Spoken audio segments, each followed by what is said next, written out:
Hello hi friends, இன்றைக்கி வந்து மதிய சமையல் என்ன பண்ண போகிறோன்னு பார்த்தீங்கன்னா ஒரு முட்டை பிரியாணி தான். அதை எப்படி செய்யலான்னு பார்க்கலாம். முட்டையை வந்து அவிச்சு வேக வச்சு கொடுத்துருக்குறேன். எங்கள் வீட்டுக்காரர் உரிச்சிட்ருக்காங்க. இப்போ பார்த்தீங்கன்னா எண்ணெய் காய்ச்சிட்டு இருக்குது. எண்ணெயில் வந்து இந்த ஸ்பைசஸ் எல்லாம் போட்டுடலாம். இதில் என்னென்ன இருக்குதுன்னு பார்த்தீங்கன்னா கிராம்பு, ஏலக்காய், பட்டை, அப்புறம் அன்னாச்சிப்பூ, பிரிஞ்சி இலை வேறு அவ்வளோதான். நீங்கள் சோம்பு கூட சேர்த்துக்கோங்க. சோம்பு சேர்த்தா தான் பிரியாணிக்கு நல்லாயிருக்கும். என் பொண்ணு சோம்பு சேர்த்தா சாப்பிட மாட்டாள். அதுக்காண்டி நான் வந்து சோம்பு சேர்க்கலை. ஓகே, இது நல்லா வந்து பொரிஞ்சு வரட்டும். அடுத்து என்ன பண்ணலாம்? இப்போது பார்த்தீங்கன்னா பாருங்கள், நல்லா வந்து எல்லாமே வந்து நல்லா பொரிஞ்சு வந்துருச்சு. இப்போ வந்து பார்த்திங்கன்னா வெங்காயமும் பச்சை மிளகாயும் நான் நல்லா கொஞ்சமாக தான் செய்ய போகிறேன், நிறையா செய்யலை. ஒரு 1.5 டம்ளர் தான் பிரியாணி, அதனால தான் சின்ன குக்கரில் வச்சுருக்கிறேன். அதுக்காண்டி ஒரு 1.5 வெங்காயம், நல்ல ஒரு பெரிய வெங்காயம் ஒரு வெங்காயமும், அதில் ஒரு 1/2 வெங்காயம் பல்லாரி அதை எடுத்து கட் பண்ணியிருக்கிறேன். அப்புறம் பார்த்திங்கன்னா ஒரு 4 பச்சை மிளகாய். ஏன்னா காரத்துக்கு வந்து நான் இதை வத்தப்பொடி அதுன்னு எதுவுமே சேர்க்க மாட்டேன். எனக்கு ஒரு முஸ்லீம் லேடி சொல்லி கொடுத்த பிரியாணி ஏற்கனவே நான் சிக்கன் பிரியாணி செஞ்சதெல்லாம் போட்டிருப்பேன், அவங்க சொல்லி கொடுத்தது. இப்போ இதில் வந்து இந்த வெங்காயம் பச்சை மிளகாயும் நல்லா வதங்கட்டும். லேசாக ஒரு பீஸ் தக்காளி உள்ளே விழுந்துருச்சு.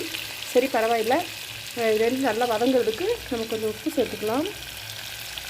கொஞ்சம் உப்பு சேர்த்து அது நல்லா வதங்கட்டும். இந்த வெங்காயம் வந்து நல்லா கோல்டன் கலர் வரணும். சரிங்களா? சிக்கன் பிரியாணி செய்கிற மாதிரியே தான்.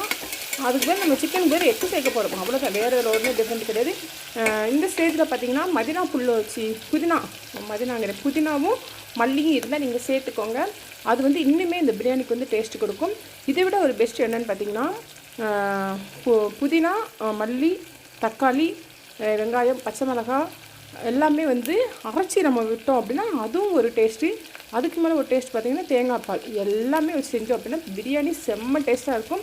நான் வந்து எனக்கு இன்றைக்கி டைமில் அதனால் வந்து கடன்னு செய்கிறேன். அது இல்லாமல் வந்து புதினாவும் மல்லியுமே என்கிட்ட கிடையாது, அதனால் நான் ஒரு சிம்பிளாக செய்கிறேன். ஆனால் இதுவுமே வந்து பார்த்திங்கன்னா டேஸ்ட் வந்து அந்தளவுக்கு இல்லாட்டாலும் 100க்கு ஒரு 95% சூப்பராக இருக்கும். சிம்பிளாக செய்கிறேன், அவ்வளோதான், வேறு ஒன்றும் கிடையாது. இப்போ வந்து இந்த வெங்காயம் வந்து நல்லா பொன்னிறமாக வதங்கி வரட்டும். இப்போது வெங்காயம் வந்து ஓரளவு நல்லா வதங்கி வருது.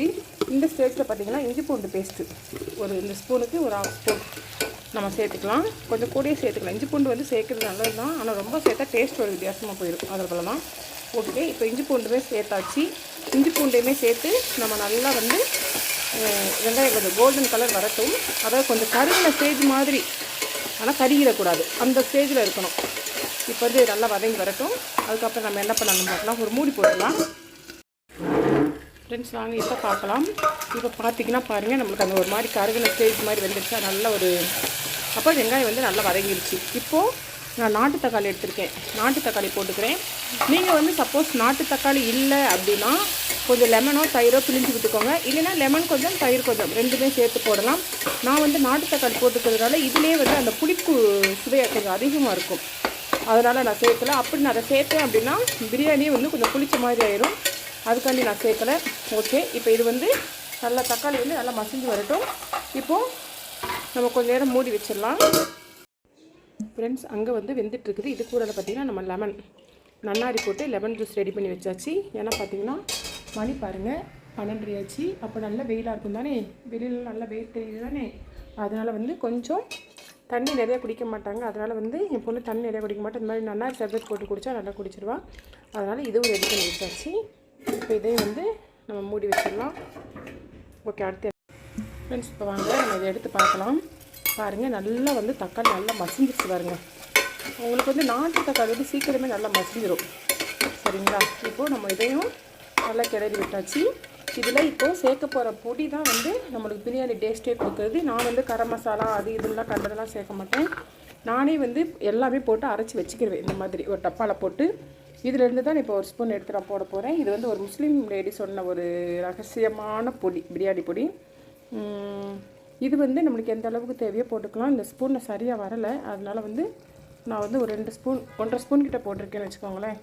இப்போது இந்த மசாலா நல்லா இது கூட வந்து நல்லா இதாக வரட்டும். இது கூட அரிசி வந்து நான் இன்றைக்கி எதில் பிரியாணி செய்ய போகிறேன்னு பார்த்தீங்கன்னா குருணை அரிசின்னு சொல்லுவாங்க இல்லையா, அதில் தான் செய்ய போகிறேன். பாருங்கள், குருணை அரிசியை தான் வந்து ஊற வச்சுட்டேன். ஒரு 1/2 அன் ஹவருக்கு முன்னாடியே வந்து ஊற வச்சுட்டேன். உங்களுக்கு தெரியுதா, அரிசி பார்த்திங்கன்னா குட்டி குட்டியாக இருக்கும், அரை அரிசியாக இருக்கும்.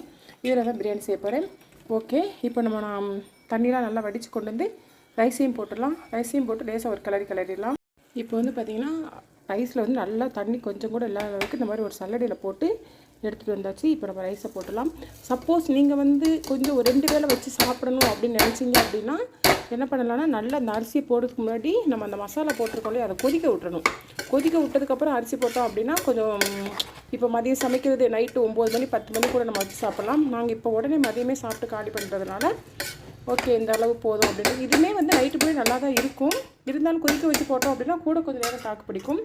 இப்போ வந்து அரிசியும் மசாலாவும் நல்லா கலந்தாச்சு. நான் வந்து 1.5 டம்ளர் அரிசி எடுத்துருந்தேன். அதுக்கு தேவையான அளவு தண்ணி விட்டுக்கிறேன். இப்போ பார்த்திங்கன்னா நல்லா வந்து மசாலாலாம் போட்டாச்சு. மசாலாவும் போட்டாச்சு, அரிசியெல்லாம் நல்லா கிண்டி போட்டு நல்லா விட்டாச்சு. இப்போ எல்லாத்தையுமே நல்லா ஒரு பெரட்டிக்கலாம். இந்த ஸ்டேஜில் உங்களுக்கு உப்பு வந்து எப்படி இருக்குன்னு பார்த்துக்கோங்க. எனக்கு வந்து நான் போட்ட உப்பு கரெக்டாக இருக்குது. இப்போது லேசாக இது ஒரு கொதிச்சு வரட்டும். அப்புறமேட்டு நம்ம முட்டையை சேர்த்துக்கலாம். ஃப்ரெண்ட்ஸ் இப்போ எடுத்து பார்க்கலாம். பாருங்கள் நல்லா கொதிச்சு வந்துடுச்சு. இப்போயே நல்லா கிளறி விட்டுக்கோங்க. ஏன்னா முட்டை போட்டதுக்கப்புறம் கிளறி விடக்கூடாது. அதான் கிளறி விட்டோன்னா முட்டையெல்லாம் நச ஆயிரும். இப்போ நம்ம முட்டையை உரித்து வச்சுருக்கிறேன். 5 முட்டை உரித்து வச்சுருக்கிறேன். 5 முட்டையுமே நம்ம போட்டுக்கலாம். போட்டுட்டு நம்ம கிளறக்கூடாது, அவ்வளோதான். அப்படியே போட்டு இதுக்கு உண்டான ஒரு மூடி போட்டு மூடி வச்சிட வேண்டியதான். ஒரு மூடியை போட்டு மூடிட்டோம் அப்படின்னா விசில் வந்ததுக்கப்புறம் நம்ம பார்க்கலாம். ஹலோ ஹாய் ஃப்ரெண்ட்ஸ், வந்து இப்போது குக்கர் வந்து விசில் வந்துடுச்சு. நம்ம அங்கே தூக்கி வச்சாச்சு. அடுத்து ஆம்லேட் போட போகிறோம். அதுக்கு பார்த்திங்கன்னா நான் பல்லாரி வெங்காயம் நல்லா பெரிய பல்லாரி 2 பல்லாரி கட் பண்ணியிருக்கிறேன். நீங்கள் வந்து சின்ன வெங்காயம் போட்டுக்கோங்க. சூப்பராக பெஸ்ட்டாக இருக்கும் ஆம்லேட்டுக்கு. பெனிஃபிட்டும் கூட சின்ன வெங்காயத்தில். நான் வந்து பல்லாரி கட் பண்ணி போட்டிருக்கிறேன். 2 பச்சை மிளகாய் போட்டிருக்கிறேன். 5 முட்டை எடுத்து வச்சுருக்கிறேன். இப்போ இதில் உடச்சி ஊற்றி ஆம்லேட் போடலாம். ஹலோ ஹாய் ஃப்ரெண்ட்ஸ், இப்போ பாருங்கள் சட்டி நல்லா காஞ்சிடுச்சு. இப்போ வந்து நம்ம வந்து ஆம்லேட்டுக்கு ஊற்றிக்கலாம். இது கூட வந்து நீங்கள் பெப்பர் கூடயே போட்டு கலக்கணும்னா கலக்கிக்கோங்க. நான் வந்து பெப்பர் வந்து கூடயே போட்டு கலக்க மாட்டேன். பெப்பர் பொடி வந்து தனியாக வந்து போட்டுக்கிடுவேன். இப்போ நம்ம ஊற்றி வச்சுலையா, இது வந்து நம்ம கொஞ்சம் பெப்பர் பொடி தூவி விட்டுக்கலாம். நீங்கள் வந்து முட்டையிலே போட்டு அடிக்கணுன்னா கூட அடிச்சுக்கோங்க.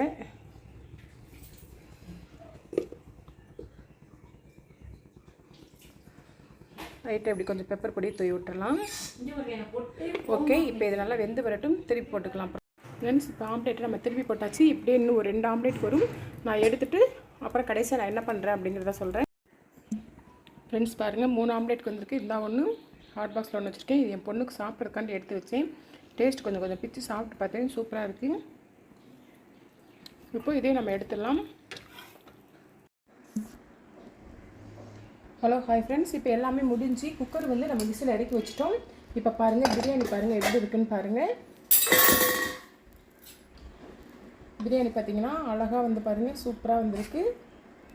முட்டை பிரியாணி இப்படி தான் நான் முட்டை பிரியாணி செய்வேன். நீங்கள் எப்படி செய்வீங்க அப்படிங்கிறத வந்து கமெண்ட்டில் சொல்லுங்கள். ஓகே, முட்டை பிரியாணி ரெடி ஆயிடுச்சு. அப்புறம் பார்த்திங்கன்னா அதுக்கு தொட்டுக்கிறதுக்கு ஒன்றுமே கிடையாது. தயிர் வெங்காயம் தான் ரெடி பண்ணி வச்சுருக்கிறேன். அப்புறம் கொஞ்சம் தண்ணி சாதமும் இருக்குது. இது பார்த்திங்கன்னா சக்கரவள்ளி கிழங்கு அவிச்சு வச்சுருக்கிறேன் சாப்பிட்றதுக்கு.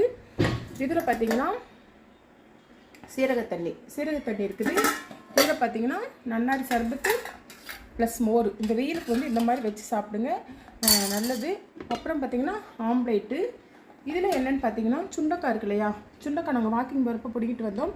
அதை வந்து பார்த்திங்கன்னா மோரில் வந்து போட்டு ஊற வச்சு ஒரு 5 மணி நேரம் நல்லா தட்டணும். முதல்ல பிடிங்கிட்டு வந்து நல்லா வாஷ் பண்ணிட்டு 1-2 தட்டி மோரில் போட்டு ஊற வச்சுருக்கிறோம். ஒரு 5 மணி நேரம் கழித்து குடித்தோம் அப்படின்னா ரொம்ப பெனிஃபிட்டு. நீங்கள் கூகுள்லையோ இல்லை யூடியூப்லையோ எதுனாலும் சர்ச் பண்ணி பார்த்துக்கோங்க. சுண்டைக்காயை மோரில் வச்சு சாப்பிட்றது எவ்வளோ பெனிஃபிட்டுன்ட்டு. நான் சொன்னால் ஒரு சிலர் நம்ப மாட்டீங்க, நீங்கள் பார்த்துக்கோங்க. ஓகே ஃப்ரெண்ட்ஸ், இதுதான் வந்து இன்றைக்கி நம்மளோட பிரேக்ஃபாஸ்ட்டும். இல்லை சப்போஸ் நீங்கள் மிக்ஸியில் போட்டு இதுக்கப்புறம் மிக்ஸியில் போட்டு அடிக்கணுமோ, மிக்ஸியில் போட்டு அடித்து கூட போட்டு குடிச்சிக்கலாம். இதுதான் ஃப்ரெண்ட்ஸ் நம்மளோட பிரேக்ஃபாஸ்ட்டும் லன்ச்சும். உங்கள் வீட்டில் என்ன பிரேக்ஃபாஸ்ட் லன்ச் அப்படிங்கிறத சொல்லுங்கள். நான் முட்டை பிரியாணி செஞ்சது பாருங்கள். நான் வந்து இந்த மாதிரி செஞ்சுருக்கிறேன். ஒவ்வொருத்தவங்களும் ஒவ்வொரு கைவண்ணத்தில் செய்வாங்க. நம்ம முட்டை பிரியாணி பார்த்திங்களா சூப்பராக அழகாக வந்து ரெடி ஆகி வந்தாச்சு. ஓகே, இன்றைக்கி உங்கள் வீட்டில் மதியம் லன்ச் என்ன அப்படிங்கிறத கமெண்ட்டில் சொல்லுங்கள். ஓகே, பாய்.